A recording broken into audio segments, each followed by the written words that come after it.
Hello and welcome to another episode of The Board. I'm Gavin Coughlin, Agile Coach at Boost Agile, and today we're going to be talking about a series of blog posts that we saw on a website called Agilitrix, I'm not sure how you pronounce it. Agilitrix.com. Yeah, and it's these blog posts were written by Michael Sahota, and they seemed just relevant to a lot of stuff that's popping up for us at the moment. I'm going to be joined by Kirsten Donaldson. And J. Stigman. So recently we've been doing a lot of work with a lot of people who want to do Agile. That's right. And that's they come to us for help, basically, whether they're setting up an Agile transformation for the first time, or maybe they're already using Scrum or Kanban or whatever and having some issues with that. Things aren't going as well as they would like, and we go and help with that.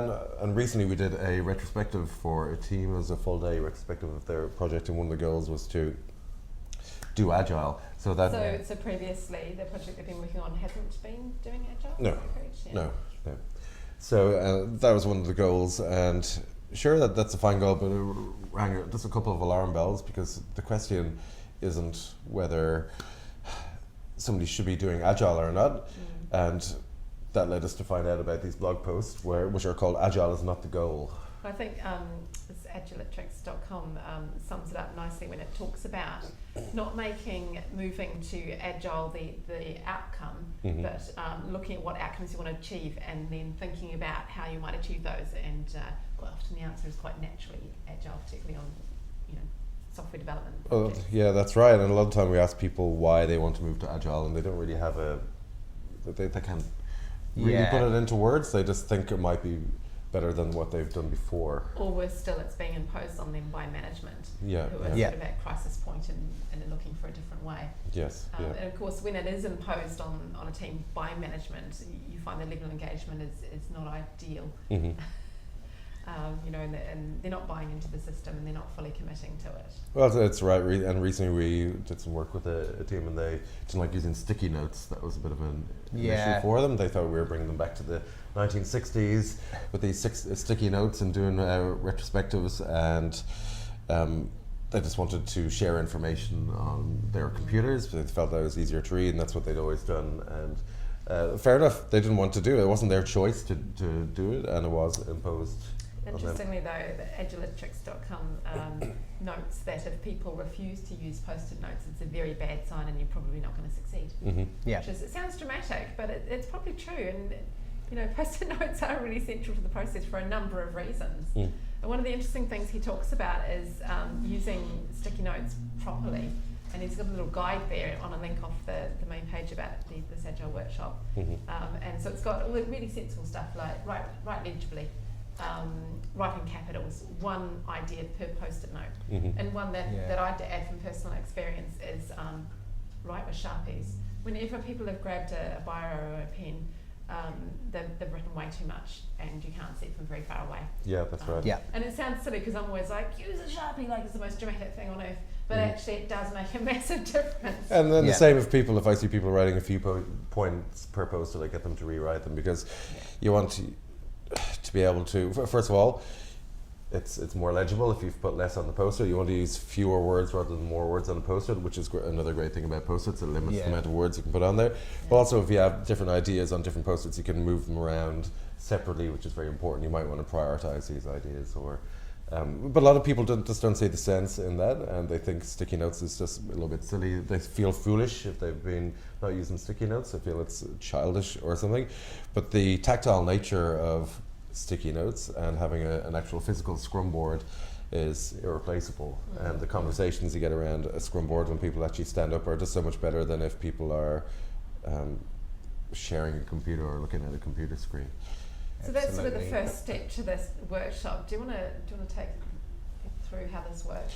Yeah, well, so the question is Agile the goal, or Agile should not be the goal? And there's a workshop that I think is really interesting that we should run, because our question is, why do you want to do Agile? We've asked that verbally, but we've never done a full workshop around it. I think that would be really interesting to see what sort of results you get. So I suppose first and foremost, when you're setting up the workshop, which takes about an hour, It's getting the right people into the room. You want the key decision makers and people who have a bit of influence in a room, and you ask them why you want to undergo an agile transformation, and you give them about 5 minutes to write 1 point per post-it, and hopefully they'll have lots and lots of different ideas as to why they want to work in an agile way, why they want to do agile. And only then do you actually put up 3 flip chart posters, which are what, why, and how. So you only ask the question, you say why, and then once they've written out all the whys, you actually split them into what, why, and how. And the what is going to be the outcome that they want, so it's the end state. So it might be... So for example, I'm doing a web development project and I want to avoid wasting time, so I want it to be timely, and I don't want to go through a long painful UAT period. Mm-hmm. Yep. And then you have the why, which tells you the why is just the reasoning behind it, the reason behind the decision for them to go and work in an agile way, and then the how, which is how you're going to do it and how are you going to set yourselves up to actually do it. And then, as we do in a lot of retrospectives, we get people to group these post-its into similar themes and get people to vote on them with sticky dots. And you'll see some priorities, some things that are really important to these people. And what you find is that none of the priorities are agile. None of the things that they want are just necessarily agile things. Or project goals and things. Yeah. One interesting thing about voting is that Sky recommends that the voting is in reverse seniority order, and the reason for that is that people tend to vote with the most senior person in the room. Mm-hmm. So if they vote last, you don't get any of that sort of following the leader. Yes. Yeah. I still haven't found a way to get people to dot vote without... Some people always hang back and do tactical voting, basically. Do you think? Yeah. Why be bothered? But I suppose it also depends on the group size. But the bigger the group, obviously, the less you can vote tactically. Yeah. Mm-hmm. But as the group gets smaller, there are people that will hold back and can sort of manipulate things a little bit. Yes. Right. Obviously not being strategic enough in these situations, so it's bold. No. And then, by the time people have dot voted on these things, you have your list of priorities and things that are really important to people, and might be, better quality code, or it might be, better communications between business and development team. Those might be some of the most important things. And then you can say, well, yes, Agile can help with this and this and this. And it might be something that Agile can't help with, but it's really getting to the root cause of why they want to make that change in the first place.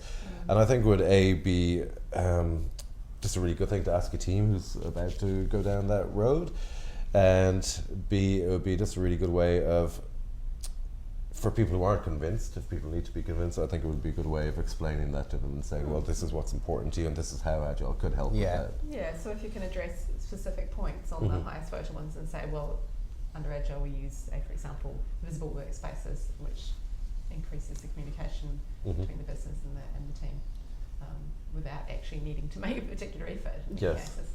Yeah, and I think it's an interesting point. Gavin was talking about our clients that are having a bit of trouble with Agile at the moment, and they are resisting, and the team is resisting because they don't feel that Agile provides any benefits, but they're missing out on, because they haven't gone through this process and haven't said, okay, what's really important to us, for example, is communication.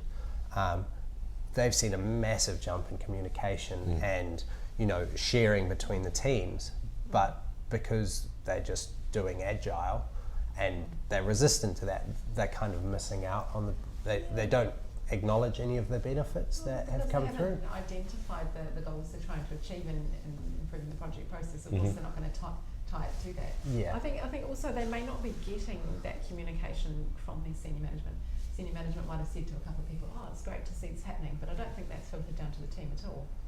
No. Yeah, and if Agile is thrust upon a team because their superiors want more productivity, basically, it's not going to be greeted with open arms by the team. That's right, and that's quite often the only goal that a team would see if they haven't gone through something like this, right? They're like, well, this project is not achieving what people want to achieve, so they're just trying to make us achieve more. Yes, and I've met lots of people who at the beginning, when they start using Scrum, they say to me, Scrum's just a way to make us work harder. And Yeah, I've heard that as well, and I didn't really understand it because I have been brought into the process quite well. I think they mentioned that in Silicon Valley as well. They did. Yes. They did. Yeah. It's like the second episode or something. Yeah, and I've had developers say that to me as well. Scrum, it's just tricking me into working faster, and It's doing a very good job if that's the case. that's right. But obviously, that's not the goal. And usually, developers, if they work using Scrum for a while, they start to see that after a few sprints. But it does take a few sprints for that to actually bubble up to the surface, really. Yeah, and I think it's again understanding why you're doing Agile, and if you're saying, I mean, if management are saying, right, we're doing this to be more productive, it definitely can sound to the people down below that you're going to work harder. It's not the fact that we're more productive in a more efficient way and we're building the right stuff with less waste. It's a better process. So it doesn't mean absolutely you shouldn't be working more hours and cutting more code. In a way, it should make you work less hard. Yeah. In a way, because you want to work in a sustainable way. Right? Yeah. There's an interesting sort of link off agilitrix as well, another post by him talking about the fact that if Agile is the goal, there can be a tendency to start to weaponize it. So using it as a whip or a shield. So I use a couple of examples here. So the whip, when someone asks you to do something and you say, well, that's not Agile, it doesn't fit in with what we're doing. So using it as a whip to say, not going to. Lots of sort of nitpicky rules like you can't ask for something in the middle of a sprint, which is obviously, that's sort of something that is talked about in the way we do Scrum. But obviously, if you are of an agile mindset, you'd be more likely to have a conversation about what's happening and why and what we can do to facilitate this person's needs in the middle of the sprint. And the shield, he says, is things like using Agile to deflect blame and justify your actions. So saying things like, don't tell us what to do, we're self-organising. So, sort of keeping people away from the team. You have to wait for the next sprint for us to work on that. That's the rules. We don't have to do it that way. We are agile, which again is not in keeping with an agile mindset and the spirit of conversation over sort of the contract, which is essentially sticking to the rules. In a really and that's right. And that's the sort of behaviour that sometimes gives Agile a bit of a bad name as well. And some people have bad experiences because of that. And I think that happens if people are really, really rigid within Agile, which I think is totally at odds with it. And the point is not being really rigid with it and it's being supposed flexible. To be about flexibility, isn't it? Yeah. So when you go up and ask someone something, and they say, "Well, I can't possibly do that or say that because of Agile," it's very off-putting. Yeah. And it's like we go to a lot of companies and they are using Scrum, and we say, "So, who knows the Agile values?" And it's just, people don't. And for me, that's obviously the most important thing to understand is to understand it and, live those Agile values. Yeah, because if you can keep those in mind, if you are having a problem on a project, if you can try and look at those to relate back to it, it can quite often provide a starting point for finding an answer. Absolutely, yeah. And I mean, I think the most, again, Agile done badly is just as bad as any other framework done poorly. There's lots of waterfall done poorly is bad, but there's places where waterfall can work, absolutely. And Agile is the same. If you just try and apply it really poorly, you're not going to see the benefits, and you're not going to get good results.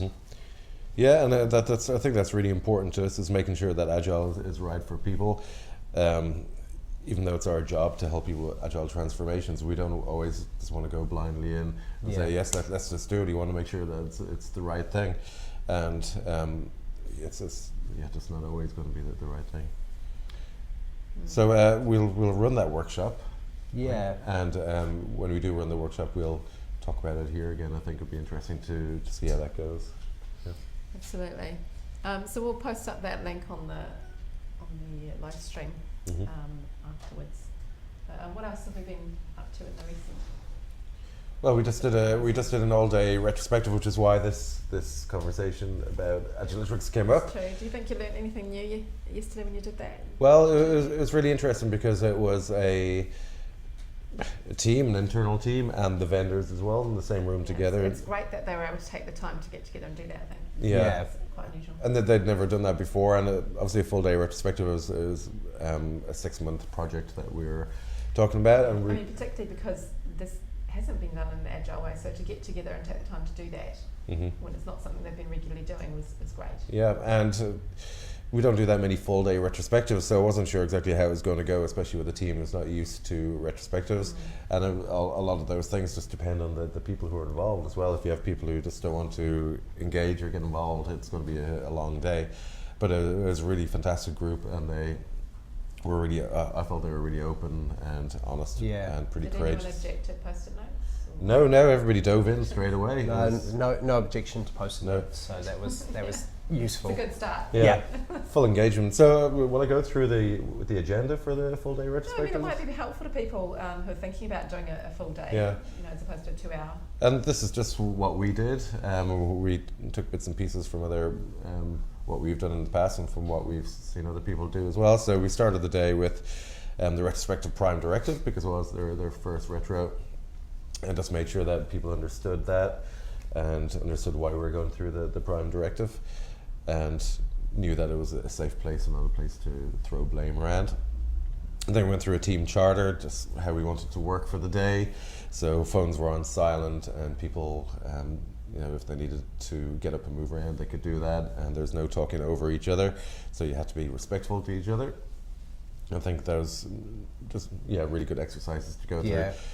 Then we did the artifacts contest was the next step. So we gave people some homework to do before the retrospective, and they had to bring in some artifacts from the project, things that they felt were significant. So it could be anything from emails, from photos of prototypes and designs, or objects. So somebody brought a t-shirt, which was relevant. People brought an email. People brought a picture of a form that was really long that they wanted to amend. Somebody brought a photograph with a little Lego person to represent the women who were not actually in the photograph. It was an all-male photograph. It looked like it was all just dudes who successfully completed this project, but it wasn't. So we did that, and we gave them a box of chocolates, Butler's chocolates, good Irish chocolates, for the most significant artifact as voted by the group, and for the most unusual artifact as voted by the group. And that was just a nice way to get people sort of up and talking, and so did everyone explain why? They had to show their artifact and explain why it was significant and why they brought it along. And it's sort of like a check-in exercise if you have to look at standard sprint retrospectives. Just make sure everybody had a chance to talk, and there was a bit of laughing as well. So it was a good way to kick things off. Right, yes. Yeah, and then we got them to create a massive timeline, because there's a lot to go through from the 6 months. So we put it across one massive wall and got everybody to split it up into months, the 6 months that the project went into, and then across the top, like almost like a story map, you had the milestones. People knew what happened and when it happened. So those were sort of major release dates, or when key deliverables were delivered. Yeah. And so once they'd done that, they had a really good sense of the span of the project, where key things happened. We went through and got every person to draw a mood line. So what that is mapping. We split the timeline in half, so happy and sad. And then as they went through, they said, all right, we started the project and it was really exciting. And as they went through the project, they sort of narrated the highs and lows and how the project went for them personally. So I think we had 14 people in the room. So we got everyone to do that. Really interesting to see the different perspectives of people. So, some people started off really sort of a bit down about the project and then came up, and so there were people's peaks and troughs were completely opposite, which was emotional. Yeah. Well, one guy's high was, I managed to give all the infrastructure work to that guy sitting over there, and then that guy's low was, I received all the infrastructure work from the guy. So So I guess that do correspond. And the mood line was really fantastic, just to get people's feelings about things, and it's the first time they'd ever really done that, and people were really honest and open about it. So I think that's and there's some moments for people to have a laugh during it. yeah, absolutely. And just very interesting for us to see, because we had no involvement in the project before that, so I think we learned a lot about it just from seeing that. And then after everybody's mood lines were up, you had a really good picture of how people felt, and it got pretty crazy in one part. Everybody's lines were up and down. It was a real roller coaster ride. And then we got them to silent brainstorm and just fill that mood line up with events, just events that happened all the way through the project that they felt either good or not so good about, and they'd stick them up on the relevant posters, and that took a while to go through. And by the time we had that, we had a really detailed picture of what happened. It was fantastic. And then we asked them to group all those items into common themes, which was quite easy to do. There's a lot of common things that bubbled up to the surface. And once they had that, they named those common themes, and then they dot voted on what they wanted to talk about. And then we... Did you do that in reverse order of seniority? No, we didn't do that. We just did it all at once. It's a free-for-all. Everybody could just vote at the same time. And obviously there's some stuff that didn't get voted on, but it had a couple of votes, and people were there, well, we need to talk about that. As well, we can't talk about it. And that was actually really interesting, is once we found our top 3 things, is we sort of said, okay, well, this is what you guys have voted on, and so this is what we're going to talk about, and we're going to hopefully come up with some goals around these. And after that, there was quite a bit of dissent around that. Those were the top things that actually needed to be talked about. From who? I mean, is it on just in terms of people in the room? Did they try to overrule, or? No, it actually wasn't senior people. It was various people across the group, and I suppose there were a few topics that were quite important to them, and they felt, and they were really important to talk about in context of the project moving forward. And they I suppose they felt that it had to be dealt with. They were trying to deal with everything, rather than just trying to pick off a few key points. Explain why we got the vote. Yeah, we had to say we can, and because there were so many different groupings, and they all had smattering of votes on them, smattering of votes. But just had to tell them that we couldn't possibly talk about everything, because that's going to take a week, and we just don't have that much time. So we had to concentrate on some certain things. And it turned out we got them to break it out into groups and come up with goals within those groups, and then they presented those, and then they had to prioritize those goals within the groups, and we stuck them all up, and we were going to come up with goals for all those things. But as we came up with goals, we found that a lot of their if we came up with a SMART goal, that actually covered a couple of their ideas, so we were able to meld out. So where we would have had 9 goals at the end, I think we ended up with 5, because it actually addressed a few of the different points that they had. It's a bit like when we do make the personas during user experience mapping, and we say that we're going to identify the most important persona, and people will get worried about whether features are going to satisfy the other audiences as well. Yeah. But actually, if you do cater for the most important ones, so in this case the most important issues, the rest does get dealt with. Yeah, exactly. It's quite a good thing to sort of show people. Yes, yeah. So then we came up with the SMART goals. Some of them it's always the most difficult part, they had to come up with those SMART goals, because there's a lot of different ideas. Particularly over the length of a long project. Yes. We came up with 5, and I think, 2 or 3 of them are really great. The other 2 or 3 are, good, but we just didn't have time to fully flesh them out and make them as, I suppose, specific, measurable, achievable, relevant, timely as we possibly could. But then after that, we just had some interesting conversations, and then we did a round of appreciations at the end. Everybody wrote down names or name of somebody that they wanted to, verbally appreciate. And that's just a really nice way to finish. Got them to give each other a round of applause at the end, and then we went to the pub and had pizza and beer, which was a good way to finish a retrospective. Yeah, and I went to the pizza and beer session, and it was really great. Yeah, you got in on the good part of that retrospective.